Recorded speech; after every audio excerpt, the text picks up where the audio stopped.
Hey guys, Mr. Pookie here, back with another video. So just want to say huge thanks to my sudden large influx of subscribers. Most of you guys probably came from Tecton's video reacting to my content with regards to CN Jingyuan Rage. Right, just want to say welcome, and I think the content here should be able to suit you guys just as well, if not better than other content creators out there in Stario.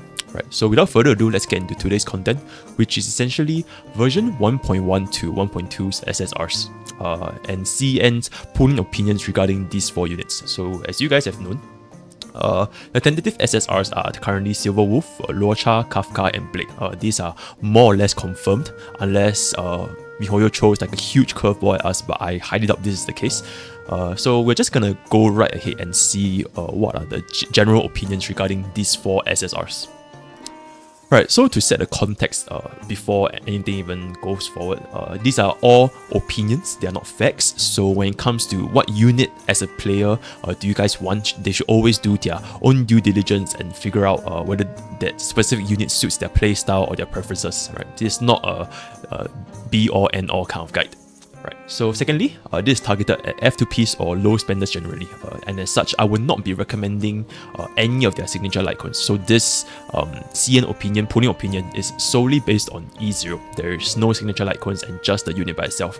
And this is also under the assumption of choice, where the player cannot get all 4 SSRs, because if you can, then this guide doesn't really matter to you, since you can get everybody. Thirdly, all units are assumed to be at E0, S0, i.e. you're not going to pull for their dupes and you're not going to get their signature Litecoins as mentioned previously, because this is aimed at F2Ps and low spenders. So we're just going to take the unit's value as it is at base value at E0. And lastly, the unit kits are based on CPT. I will not be providing any detailed kits either. There will be no multipliers, there will be like no actual in-game description of the skills, talents, or ultimates, only roughly what they do, mainly because of 2 reasons. Number 1, because miHoYo is known to come after leakers very hard, so I don't want that to happen to my growing and small content creator channel. So secondly, all unit kits are subject to the changes. So what I mean by this is none of the multipliers and none of the kits are actually confirmed until the unit is actually released itself. So I don't want to give rise to too much speculation on whether this unit can do XYZ, and when the unit comes and it does like very different things, then we're gonna have a repeat of CN Jingyuan's fiasco again. So let's not have that. Right, so with this out of the way, let's go ahead into some math here. I know my channel is really largely based on math because I want to be logical about it, right? So this is the estimated pool income based on CN Bros calculations. Keep in mind, this is not including any events or the gems you get from MOC. So do expect to get even more than the numbers here as a free-to-play or monthly spender. So as you can see here, for SilverWolf's banner, free-to-plays can expect to get up to around 4,000 Jade and 5 tickets. And then if you bought the monthly Jade, you get 7,525. And then if you bought the monthly Jade plus Battle Pass, you get this, which is the same as monthly Jade now, but the rewards will stack up next time, because most of the rewards, they're tied to completing the Battle Pass. So you're not going to be able to complete the Battle Pass in day 1 unless you spend your Jade on it, right? Which kind of defeats the purpose. Right? So when it comes to Luocha's banner, the free players are going to get around 6,000 Jade with 10 tickets, monthly players will get 9,400 with 10 tickets, and monthly plus Battle Pass players will get roughly 10,000 with 14 tickets. Then for Kafka's banner, it's around 8,365 for free to plays and 15 tickets, monthly Jade is 11,000 plus 15, and just like the previous case scenario here, the Battle Pass rewards for the next Battle Pass will be shifted to next month. Right. So the last one will be Blade's banner.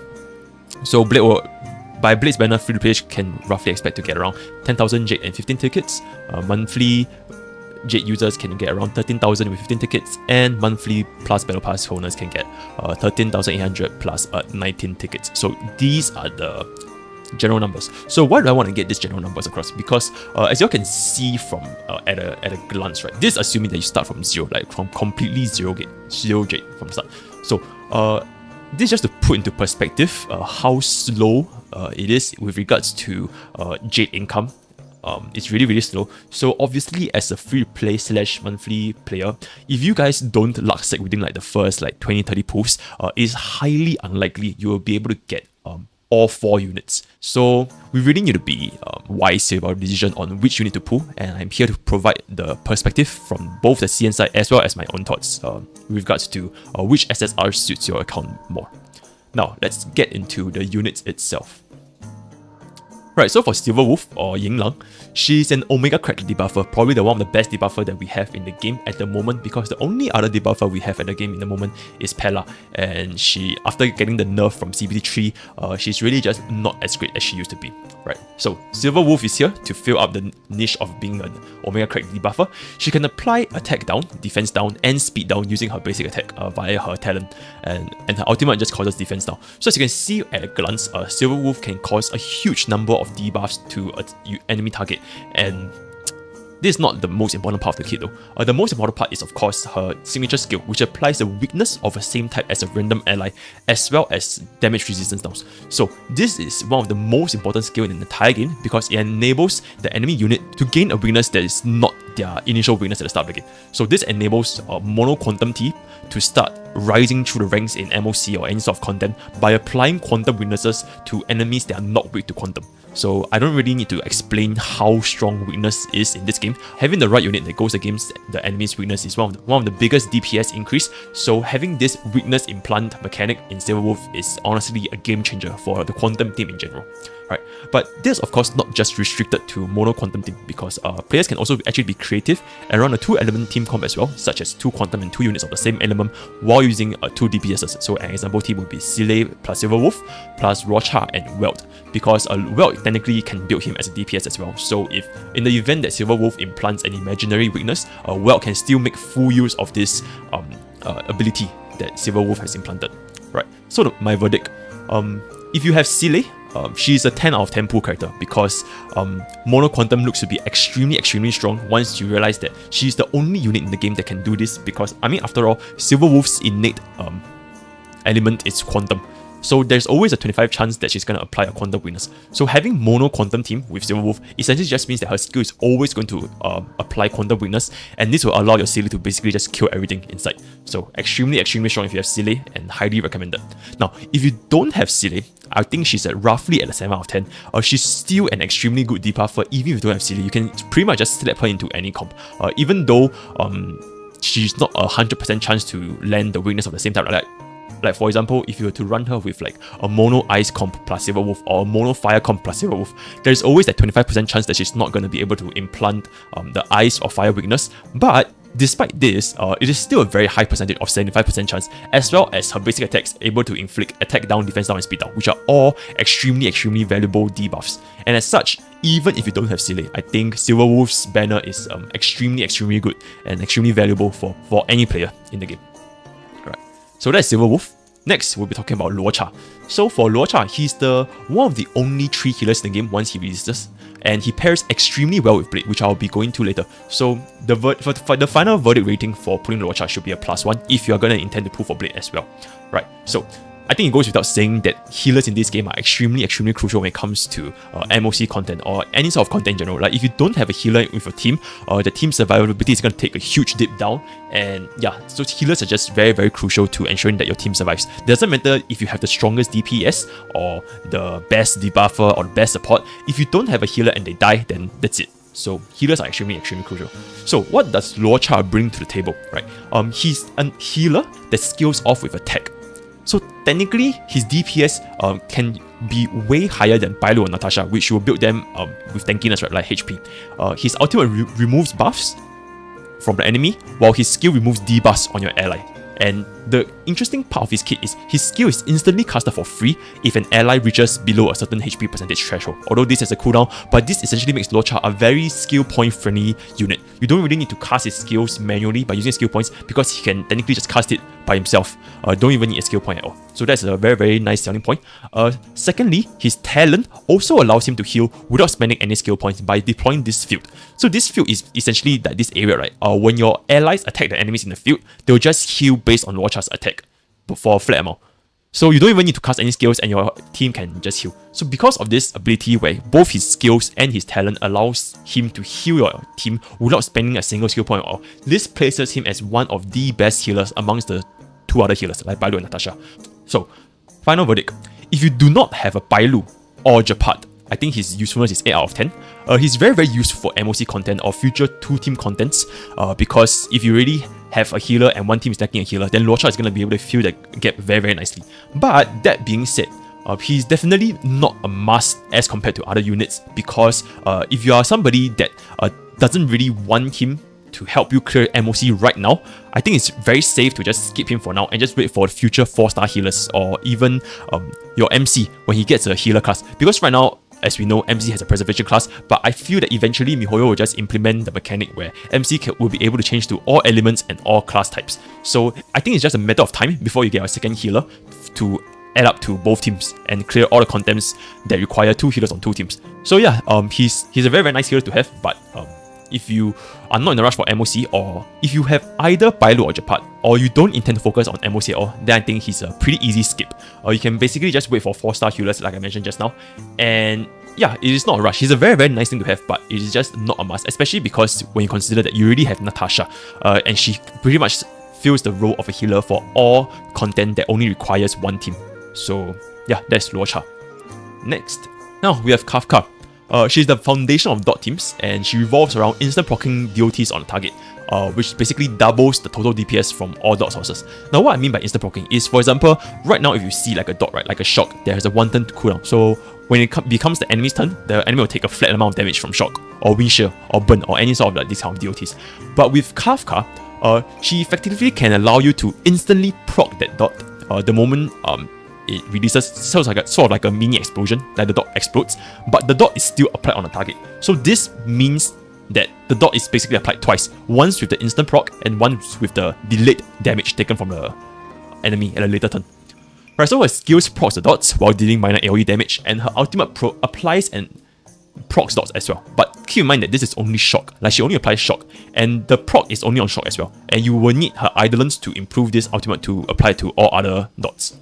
Her talent allows for a follow-up attack, which also applies more dot, so just by her kit herself, she has a lot of shock within her kit.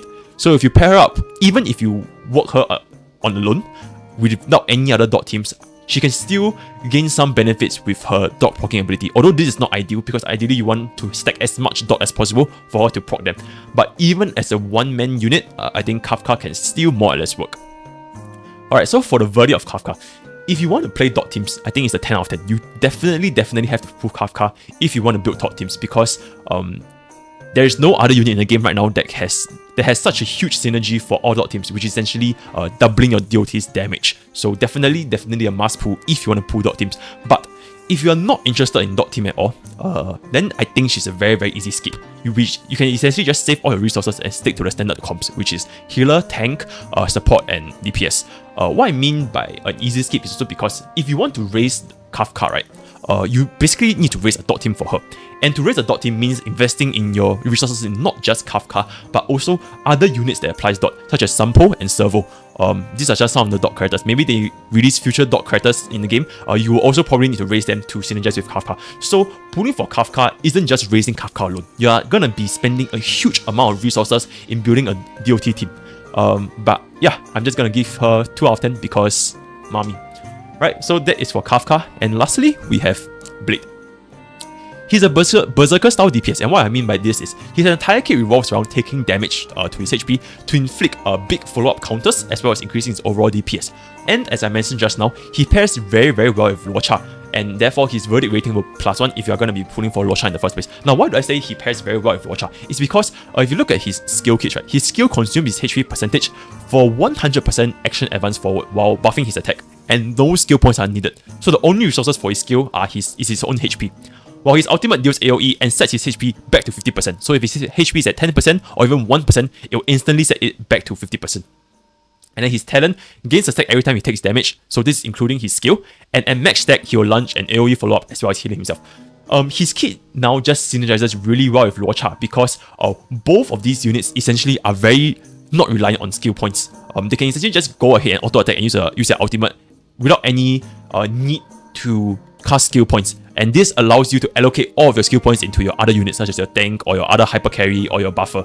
So it's a very, very synergistic kit where both units can just heal and attack without using skill points at all. Very, very synergistic. Alright, so for my verdict, if you do not have Slate and you do not have Jingyan, which is essentially you have skipped both hyper carry banners, I think it's a very, very good pull. Because I think at the end of the day, your game definitely needs a hyper carry, and Blade can very easily fulfill the role. Even though he's not Hunt, he's a destruction unit, but I think his DPS is just extremely high, considering the fact that you don't really even need to use skill points with him. So you can just stack on like double buffer, for example, and then just throw all your buffs at Blade, and he can just self-sustain himself while dealing damage without using skill points. So excellent carry for an account without one. But if you already put for Sile or Jingyuan or both, then his value drops drastically, because there isn't really many point in raising too many carries, because at the end of the day, you're only going to be using 2 teams, and both teams, you're just going to be using 1 carry and 1 carry each.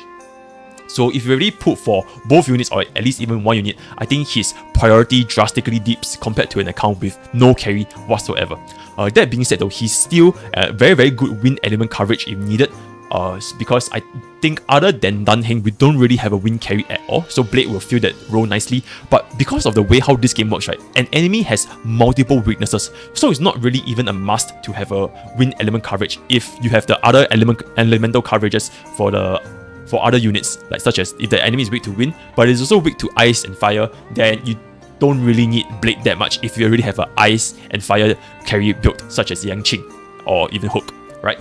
So that's the overall verdict for Blade. Now let's just wrap everything up, and we'll be talking about CN's opinions on everything. So the most future-proof unit out of all 4 units will be SilverWolf, and the most immediate impact on MOC, especially for an account without 2 healers, is going to be Luocha. The most important for players who want to play a new playstyle, which is away from the traditional comp, aka DOT teams, is going to be Kafka. And the most important for players lacking a carry, which essentially you've skipped Sile and Jingyuan, is going to be Blade.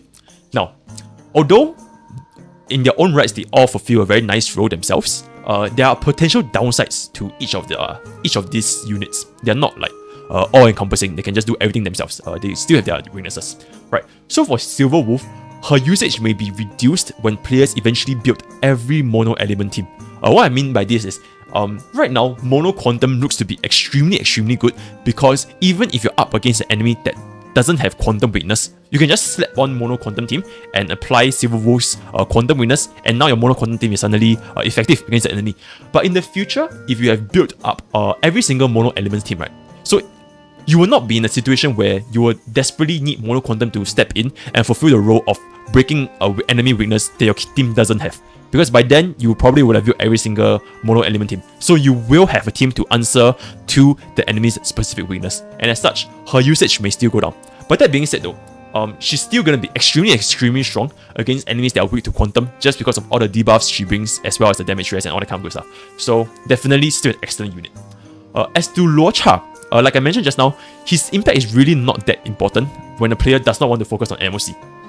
Especially when you consider that there will definitely be more healers added into the game, and like I mentioned just now as well, MC will very likely get an abundance class along with all other classes, because right now we have preservation, so it's just a matter of time before we get hunt, because of erudition, abundance, all these kind of classes for MC. So it really is a matter of time before you get 2 healers for two team composition, and if you're not in a rush, I think Luocha's impact is really not that big for you.